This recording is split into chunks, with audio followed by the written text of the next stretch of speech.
So, and the reason the teachers and the teachings have such a long history and a lineage, right, is because they've tried to keep the teachings pure. Why? Because the purpose of the teachings is for people to wake up. And if you don't keep it pure, if it turns into something that's watered down, it'll lose its power. It'll lose the power to wake people up.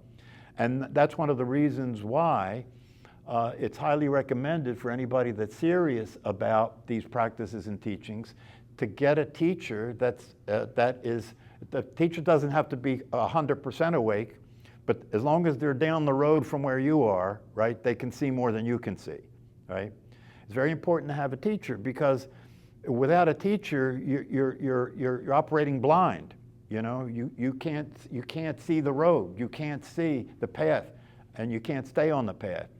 And if you do get a teacher and a teacher is awake, the teacher will nudge you. You know, whenever you're veering off the path, the teacher will nudge you and nudge you back onto the path again, right?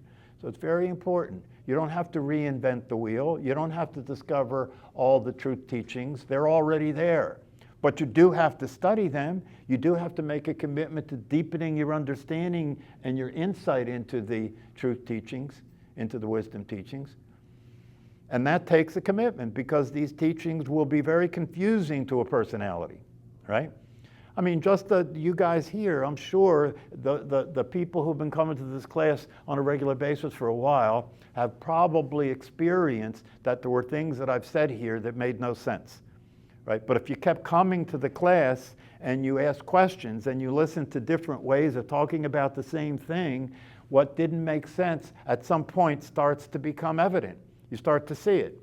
You know, isn't it the case in your life that there were things that you were exposed to that you didn't understand at all, right? But if you stayed with it, right, and you kept looking at it and you kept pursuing it, eventually you could see it for what it is.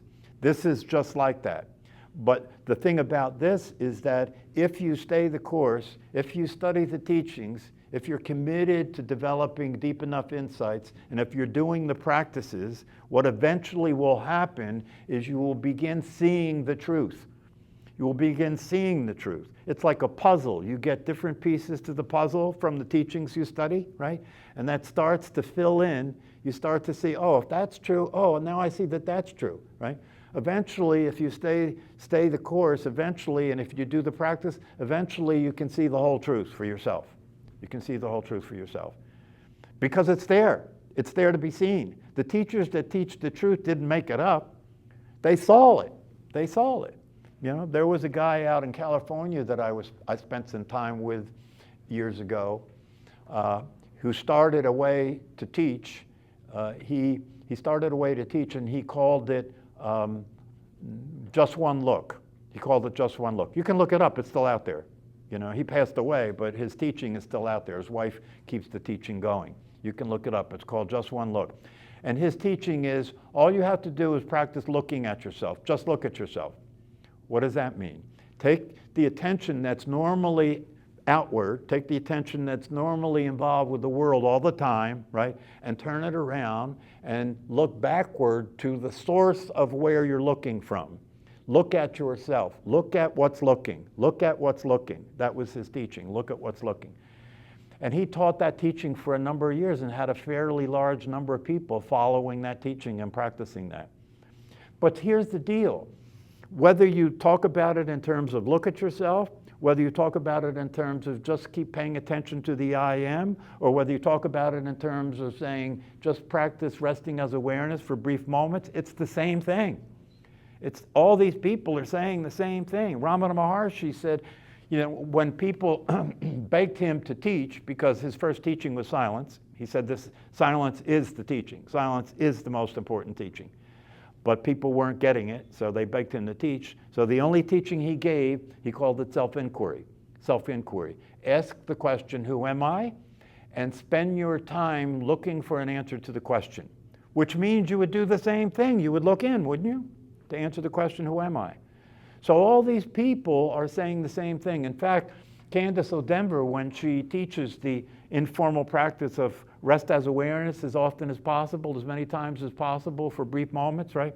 When she teaches that, she said, this is the teaching that runs through all the wisdom teachings. It's talked about it in a variety of different ways, but it amounts to the same thing.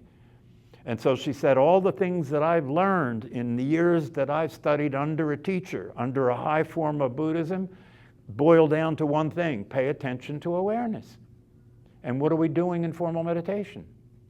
Paying attention to awareness. We're not doing it directly, right? But if you've been in the class for a while, you can do it directly when we do the formal practice and you sit in the posture so the body can relax, and you move attention from the thought process to being aware of the body breathing. Okay, we're being aware of the body breathing, but just being aware of the body breathing as awareness is the truth. Being aware of the body breathing as awareness is real. When you're thinking and the personality is in existence, it's a concept. It's not real. So just by moving your attention away from the thought process and becoming aware of the body breathing, you're moving from unreal to real. Now, you're not going to stay in real very long because your indoctrination, your conditioning has been to live in this world, to live in the thought world, right? But if you keep practicing and you keep moving your attention to being aware of the body breathing, and you're in the space of awareness of the body breathing for long enough, you can then take the next step and just be aware of the awareness that's aware of the body breathing. Be aware of the awareness that's aware of the body breathing. Then you are now paying attention to the source.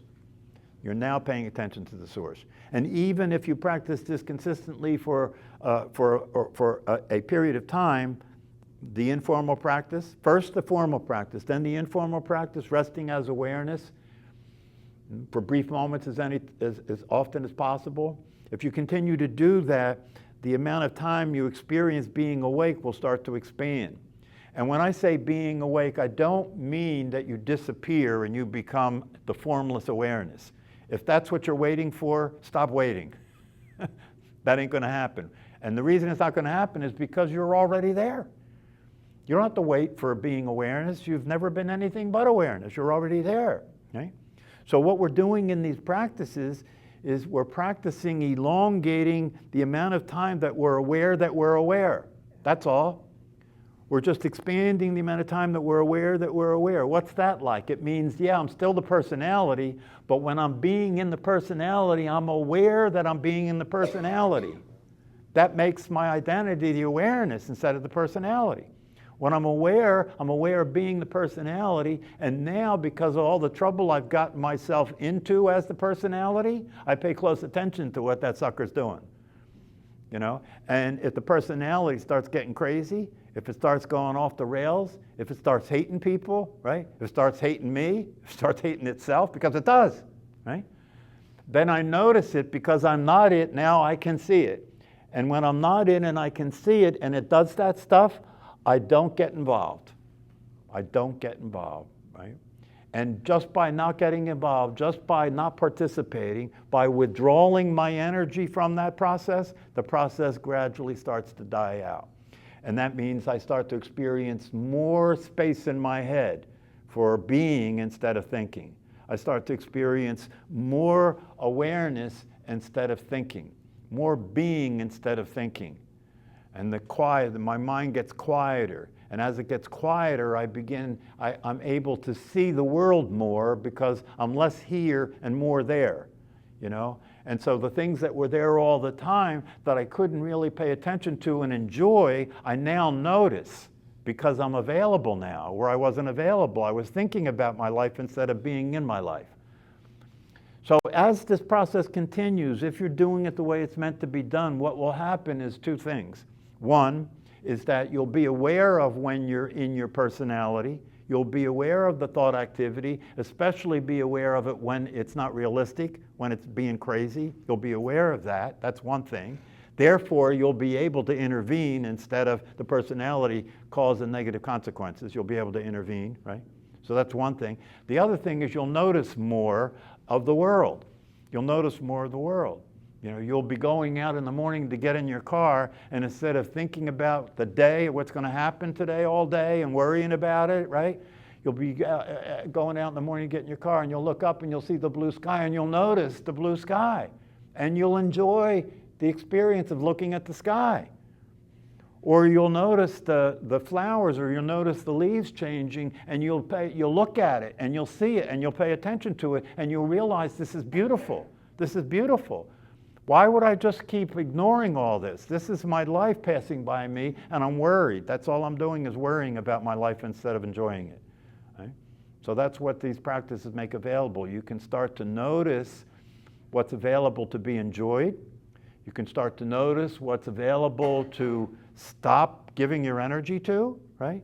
And if you do this consistently over time, you will experience what's called well-being. You'll just notice that my life is lighter. It's not as heavy as it used to be. I feel happier, and my happiness isn't coming from circumstances. I feel happy just to be here. Yeah? This is true happiness. True natural happiness is a function of you're enjoying and appreciating the fact that you exist. That you exist. You know, for most people that's meaningless. For most people the fact that they exist is worth nothing. It's worth nothing until they start to die. Then it's, oh shit. Right? So don't wait until the end is near to appreciate what you've had available all along. Start to appreciate it now. And you're not going to be able to appreciate it now unless you practice something that will get you out of your thinking and out of your head so that you can experience your life and being in the world, and you can start to reorganize yourself in such a way that instead of being a personality, instead of being in a survival operation, you can start to be what you are naturally, which is awareness itself. And that awareness is consistent, it never changes. It's always appreciating its existence. And that's why that saying that comes from, you know, the Advaita Vedanta teachings, Satchidananda. Satchidananda. That sounds like a pie in the sky statement, right? I exist and I'm awareness and that's bliss. That sounds like a pie in the sky statement, right? But what they're saying is, no, that's the natural state. That's the normal way of experiencing yourself in your life. So it may sound like pie in the sky, that's because of where you're at. Not because of where that's at, it's because of where you're at. And that pie in the sky is available to you at all times. If you really understand that, and you take that to heart, then you'll get serious about these practices and teachings. And if you get serious about these practices and teachings, then you'll start to experience it for yourself. And once you experience it for yourself, then you don't need any motivation.